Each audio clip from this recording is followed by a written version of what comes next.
I think one of the ways I've reparented myself is by creating a space for me to feel what's happening for me, to at different times to revisit those painful parts of my past and to actually take another look and to really allow myself to grieve kind of the losses. I walked up Scafell Pike with my mum and dad when I was 10, and I always remember there was this one moment where me and my dad, we were near the top and there was this stream with this clear water, and I remember we were both washing our face in the water.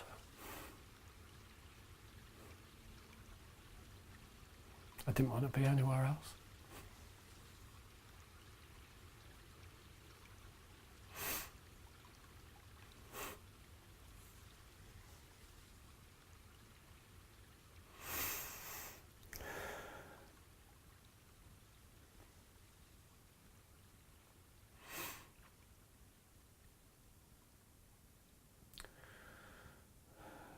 And even now, when I go to bed at night, I always play mountain streams to help me go to sleep. Reminds me of my dad.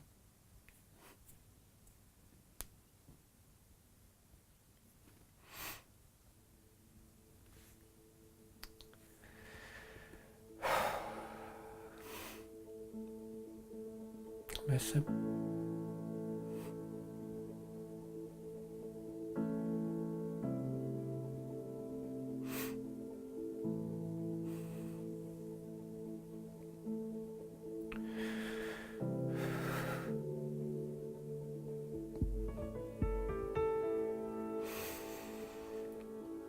I found it really hard growing up, trying to be, I always felt like there was some kind of competition going on with my dad. And I'm not sure if he was ever aware that it was going on or what was happening for him. But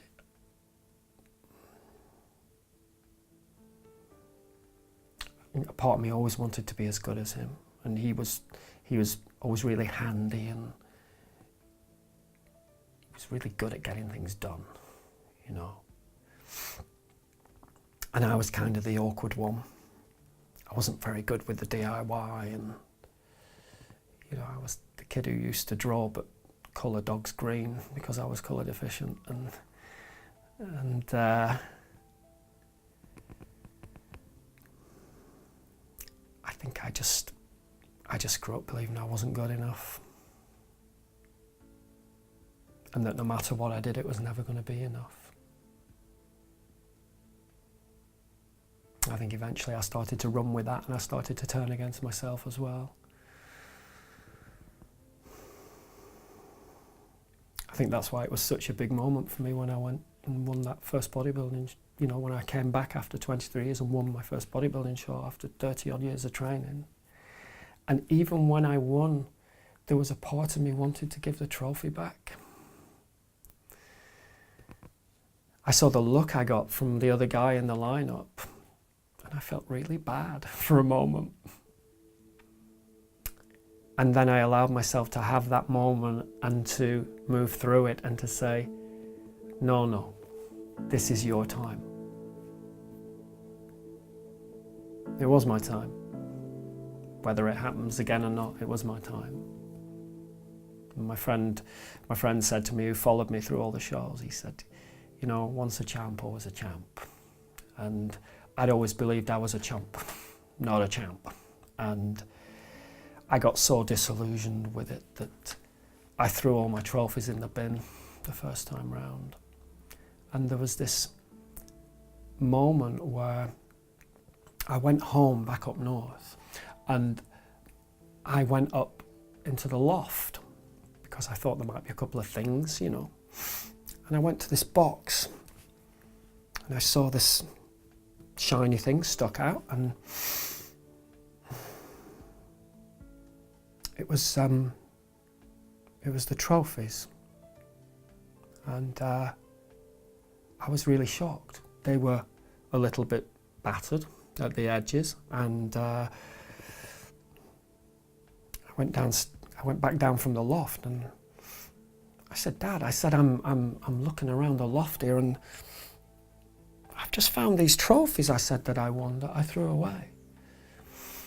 And my dad he'd gone and took them out of the bin and sort of put them in a box, and he said, "I thought you might need them again one day."